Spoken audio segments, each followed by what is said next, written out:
నేటి యువతకు స్ఫూర్తి దేశభక్తికి నిలువెత్తు నిదర్శనం సుభాష్ చంద్రబోస్ అని బీజేపీ నాయకులు బండి ఆనంద్ అన్నారు.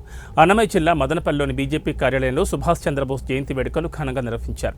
దేశానికి యువత రక్తాన్ని ఇవ్వండి, స్వాతంత్రాన్ని నేనిస్తానని ధైర్యంగా చెప్పిన వీరుడు సుభాష్ చంద్రబోస్ అని, అటువంటి మహనీయుల్ని మనం అందరం కూడా స్మరించుకుంటూ రాబోయే తరానికి వారి యొక్క స్ఫూర్తిని నింపాలని బండి ఆనంద్ తెలిపారు.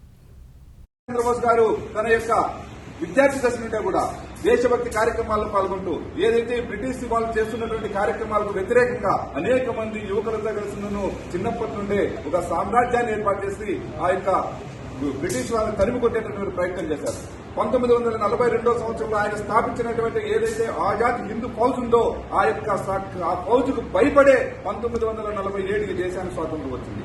ఆయన జన్మని ఇక్కడ చేస్తున్నటువంటి ఏదైతే కార్యక్రమాలు ఉన్నాయో రాబోయేటువంటి రోజుల్లో మనం తరిమి కొట్టేటటువంటి పరిస్థితి వస్తుందని భయపడి ఆ రోజు వాళ్ళ దేశాన్ని వదిలి ఈ దేశానికి మేము స్వాతంత్రం ఇస్తున్నామని ప్రకటించారు తప్పిస్తే ఎవరి యొక్క గట్టి పట్టుకుని నడిచినటువంటి వదలకలను లేదా కోర్టు వేస్తున్నటువంటి వాళ్ళను ఈ దేశానికి స్వాతంత్రం రాలేదు. సుభాష్ చంద్రబోస్ యొక్క అనేక మంది మీ రక్తాన్ని ఇవ్వండి, ఈ యొక్క యువ రక్తాన్ని ఈ దేశానికి ఇవ్వండి, ఈ దేశానికి స్వాతంత్రానికి 24 గంటల్లో తెస్తానని చెప్పినటువంటి మగ వీరుడు సుభాష్ చంద్రబోస్. అటువంటి యొక్క వీరుడి యొక్క జన్మదినాన్ని ఈ రోజు దేశం మొత్తం యువత ఆలోచిద్దాం. ఈ రోజు దేశాన్ని ఏ విధంగా అయితే చుట్టుపక్కల ఉన్నటువంటి దేశాలన్నీ కూడా మన దేశం పైన ఏ విధంగా మనం ఎదుగుతున్న సందర్భంలో మనం దొక్కుతున్నాయో మనందరికీ తెలుసు, ఏ విధంగా కుట్రలు చేస్తున్నాయో మనందరికీ తెలుసు. ఆ కుట్రలు కుతంత్రాలను తరిమి కొట్టేటటువంటి శక్తి ఈ రోజు మన యొక్క దేశం